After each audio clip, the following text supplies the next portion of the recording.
Guys, onsen tayo. Onsen is hot spring. Sa Nihongo is onsen. Hot spring yan sa English. Yan. Dito tayo. Onsen to sa ganda rito. Actually, first time din ako dito. Malayo to eh.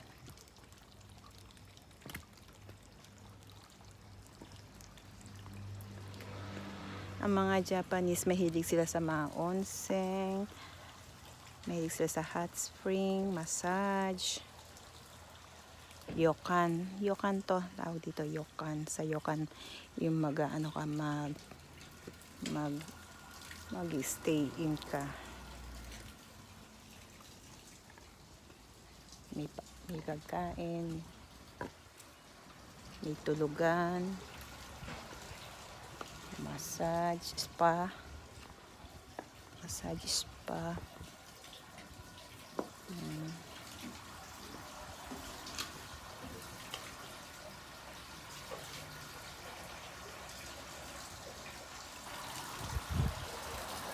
Yan, may map siya. Bukas pagising ko, dyan ako pupunta.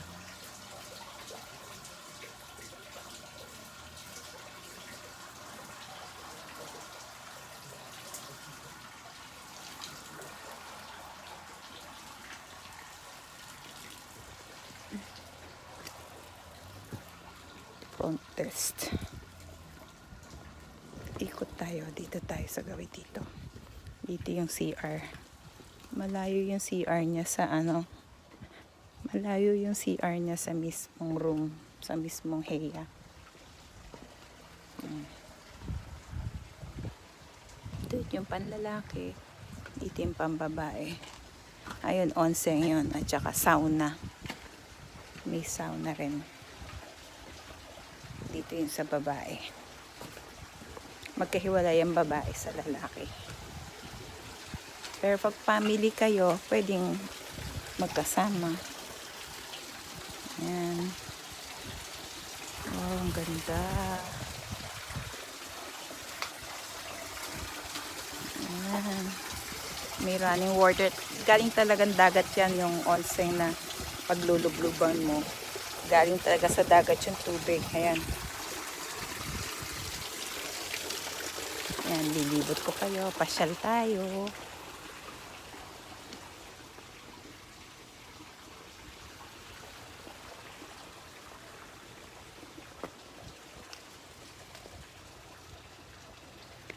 Open air bath.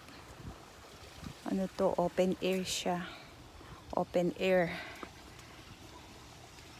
Pero walang makakakita sa'yo kasi ayan oh, kulob siya sa loob. Andun, bakod, nakabakod yun. Puro mga babae lang nandun.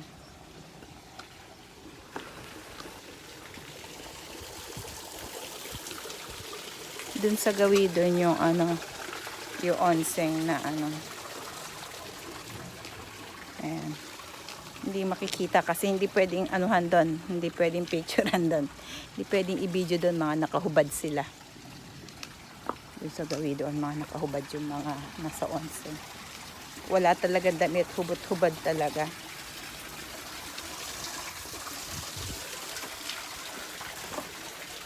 Ayan, diba? Ganda yan sa loob niyan. Diyan yung onsen sa loob niyan. Merong sauna dyan at saka hot spring. Yung hot spring nandiyan sa loob niyan. Hindi lang pwedeng kunan kasi nga mga nakahubad. Censored. Baka magalit si YouTube sa atin.